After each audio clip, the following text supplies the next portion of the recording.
Kenyan demonstrators marched in the capital on Tuesday, the 6th of June, as they protested the cost of living crisis and a new finance bill set to implement fresh or increased taxes. These tax critics believe will pile more economic hardship on ordinary people. Kenyan police fired tear gas and arrested 11 protesters during this march. The proposed legislation calls for new or increased taxes on a wide range of items, including fuel and food, as well as beauty products, cryptocurrencies, and social media influencers. Protesters chanted, "Down, down finance bill," as a group of about 100 marched towards Parliament, which resumed on Tuesday after a recess and is expected to debate the legislation this week. Now, joining us is Daniel Ominde. He's a lead editor, Africa Blog, and he's going to be giving us more updates on this situation. Daniel, good morning. Thanks for joining us. Good morning. Thank you for having me.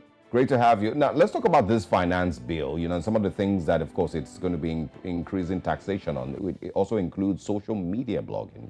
It's pretty interesting. Can you share insights on what this really entails and why Kenyans might be upset about this?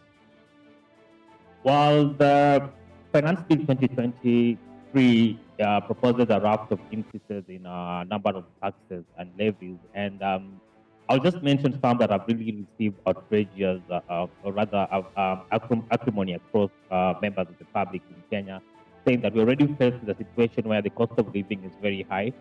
They expected this particular government having, campaigned on a platform of being able to reduce the cost of living, complaining that the cost of living under the previous regime was very high and that the citizenry were overtaxed. Then just coming in to make things worse, if not maintaining some of those at the same level that they were in during the previous administration.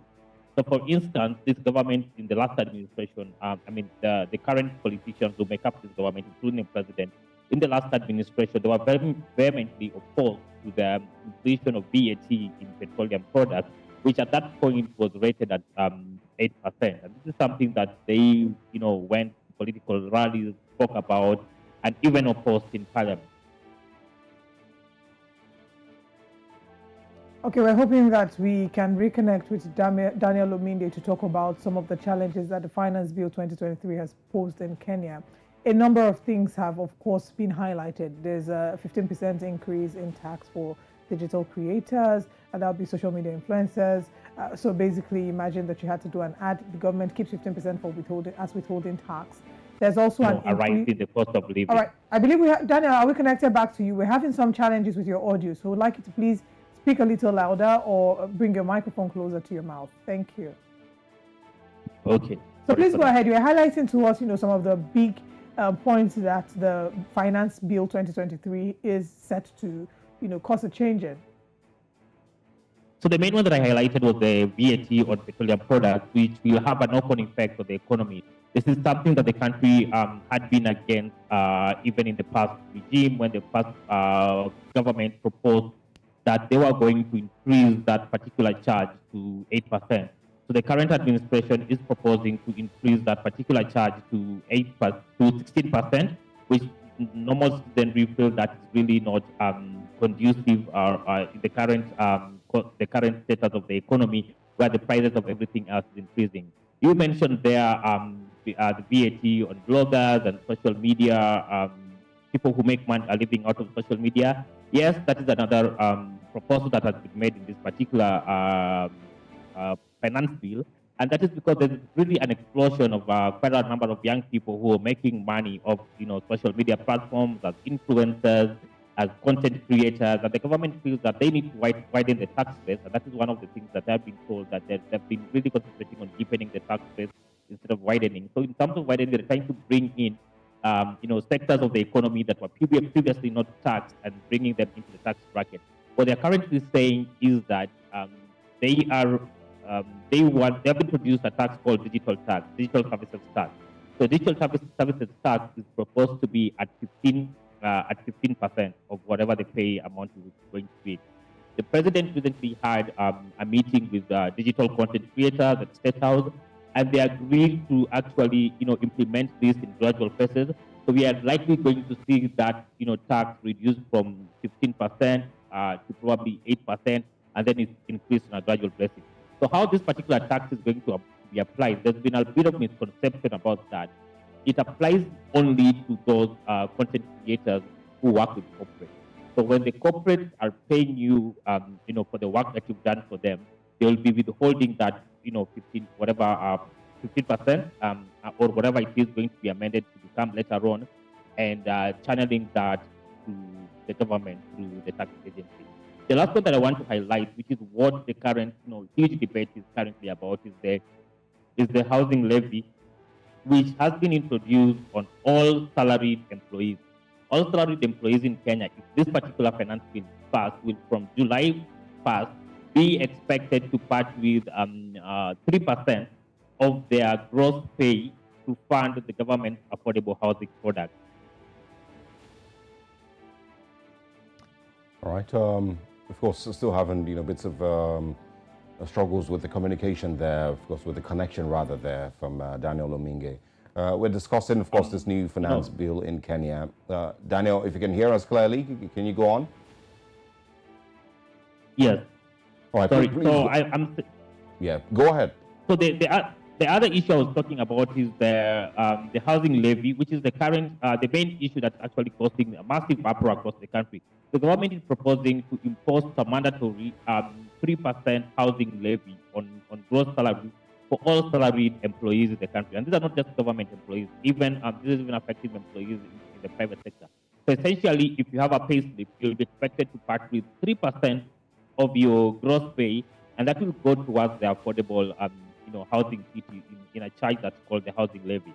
There is, however, a cap to the maximum that you're supposed to pay, which is this has been capped to about 5,000 shilling, Kenya shilling. This is about around 4 or 4.5 US dollars. And then employers are supposed to match the employee contribution. So if I'm contributing 5,000 shillings, Kenya shillings, my employer will also have to pay 5,000 Kenya shillings to match my contribution. And the government says that this will have to contribute this for 7 years. At the end of 7 years, you'll decide if you want to use that money as a deposit for your affordable housing, or you want to withdraw it. If you elect to withdraw it at a particular point, then that amount of money that you're going to be withdrawing is going to be taxed again. So some people are also complaining about the element of double taxation in that, but there's also a general lack of clarity in terms of how this particular housing levy fund is going to be applied to the benefit of the masses. There are a number of politicians who have vowed to vote against this finance bill, even from the president's own own party administration. The opposition has whipped the members of parliament and advised them to vote against this particular finance bill.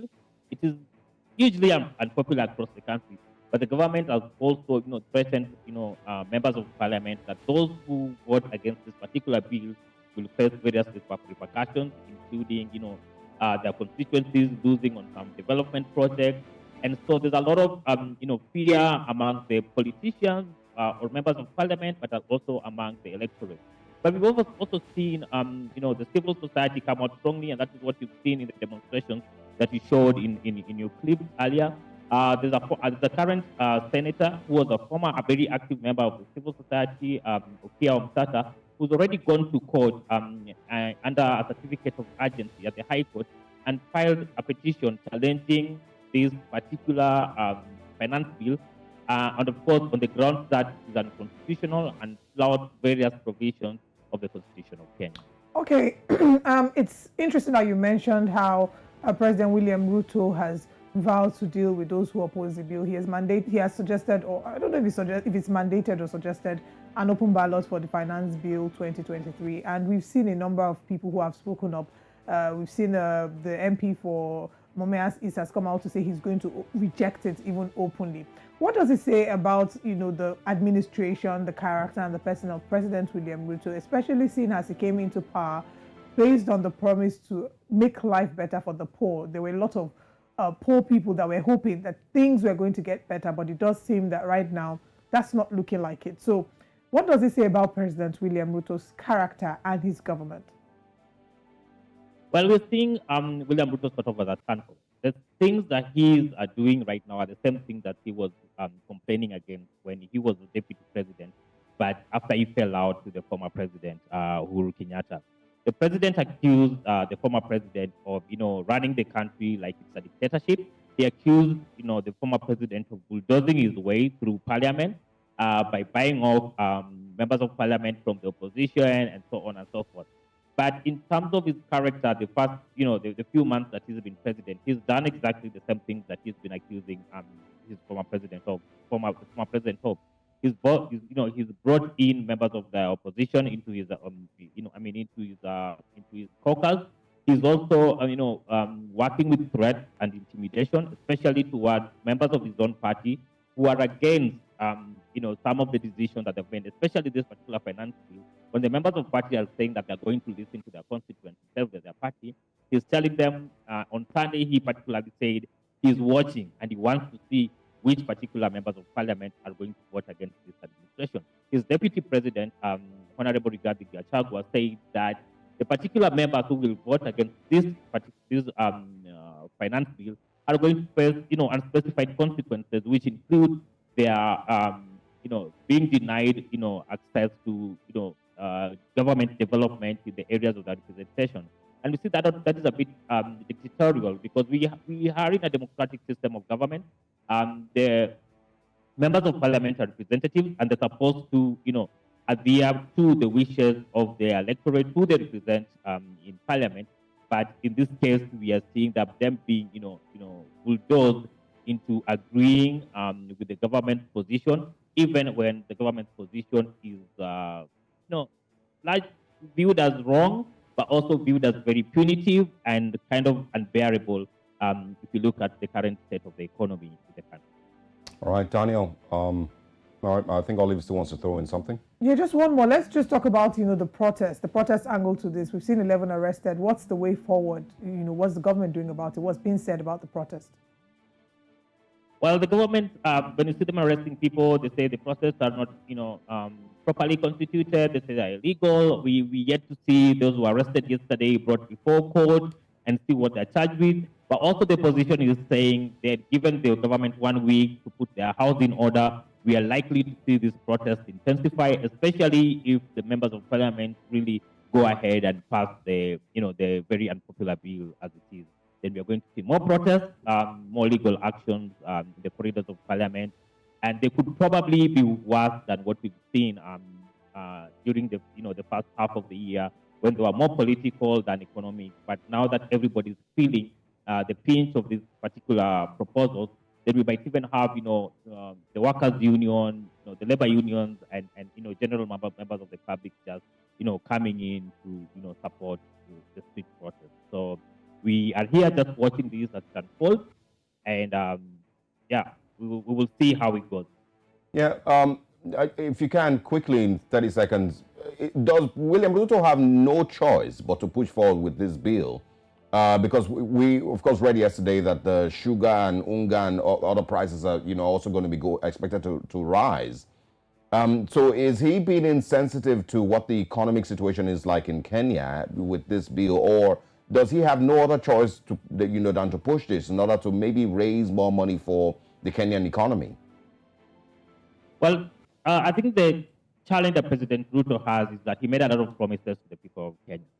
But to some extent, also, he also made promises, to investors and, some of the people who backed his campaign. And he's trying to give back to them through, some of these development projects and so on and so forth.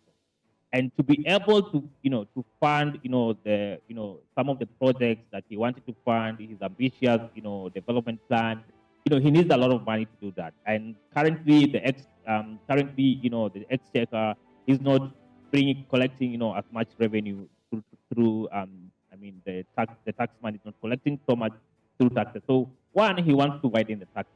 But also in trying to get more taxes, it's not just only widening the taxes and bringing in people who are not previously paying taxes. He's also deepening the current taxes that we have, such that the same people are overtaxed. And people have complained about him, milking the same cow over and over until that cow is going to, run dry or even die because there's no enough time to regenerate. And so I think that is the challenge that he has to balance with his current administration.